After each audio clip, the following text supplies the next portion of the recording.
Living in Minnesota, you're bound to get rust. It's just a fact of life. With the harsher winters, with all the salt on the roads, corrosion happens. That is the sound of inevitability.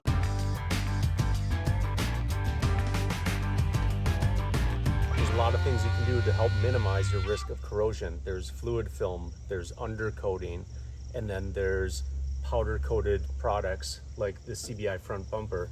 Zero rust on here, by the way. Very, very good. These rock sliders have been on the 4Runner for about a year now. If you remember my video I made about a year ago, I got these RCI rock sliders off of Facebook Marketplace for a really good deal. They were a little bit rusty. I cleaned them up, I sanded them, primer, and a couple coats of the outer enamel to help try to protect and minimize any sort of rust. And for the most part, they still are rust free, but there's one spot that isn't. And you can see there's some flaking of the paint around there. It's still superficial rust. It hasn't corroded away too much. You don't want the integrity compromised by rust that eventually eats its way through the metal. So it's very, very easy to treat superficial spots of rust like this before it spreads and gets a whole lot worse. So you can see that these rock rails are just dirty, but there's no rust on there really at all, except for that one spot that we are going to take care of. You can see that the frame is looking really, really good.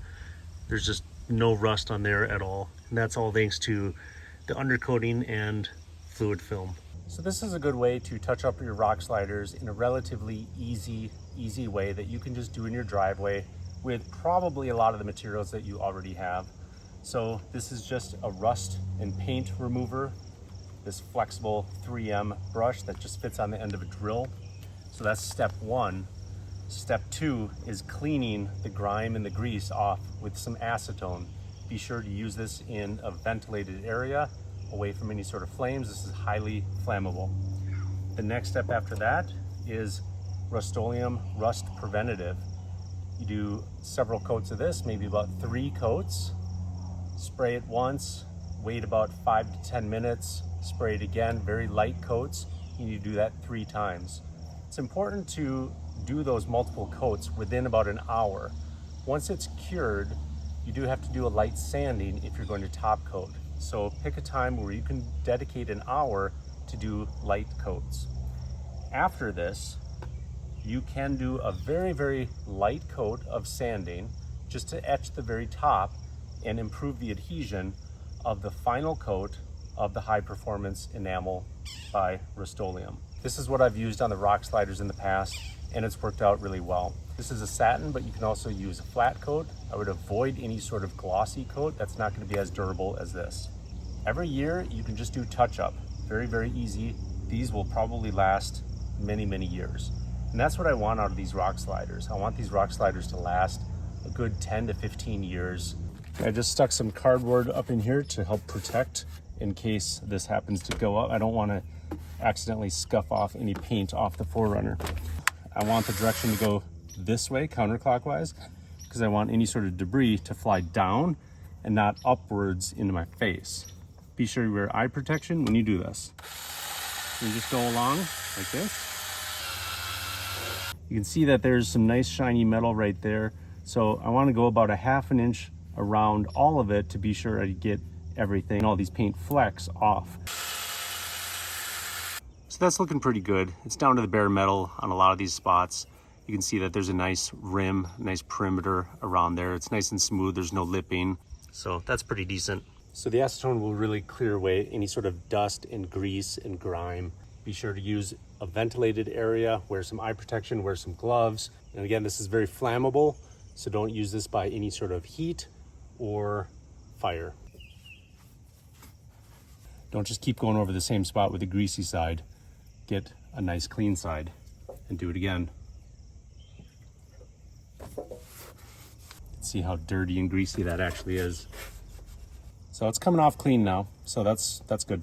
So let's talk about what the rust preventative actually does. What this does is that it not only penetrates any sort of surface rust that might still be there, but it also chemically neutralizes the rust. And that's a very important thing to make sure. You can't just paint over rust, you have to chemically neutralize it. This also gets into the tiny, tiny little micro pores in the metal to help neutralize and prevent rust and new corrosion from developing.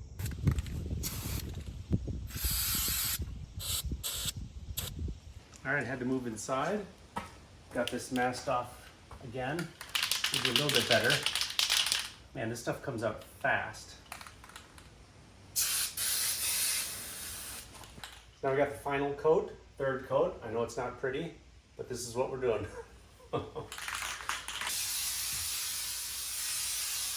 So now we're just gonna let this sit overnight.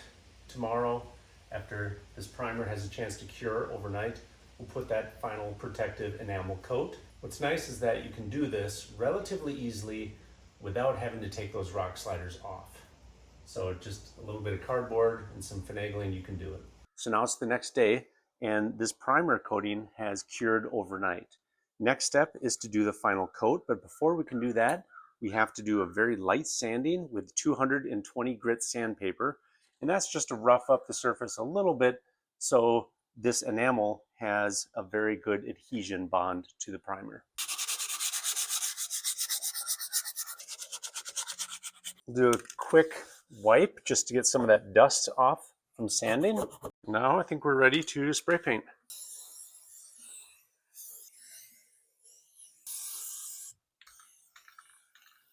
That's one coat.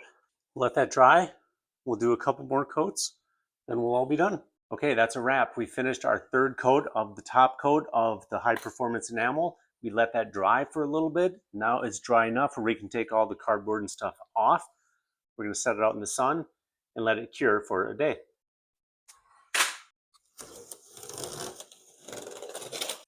Look at that, nice and smooth. That's looking really good.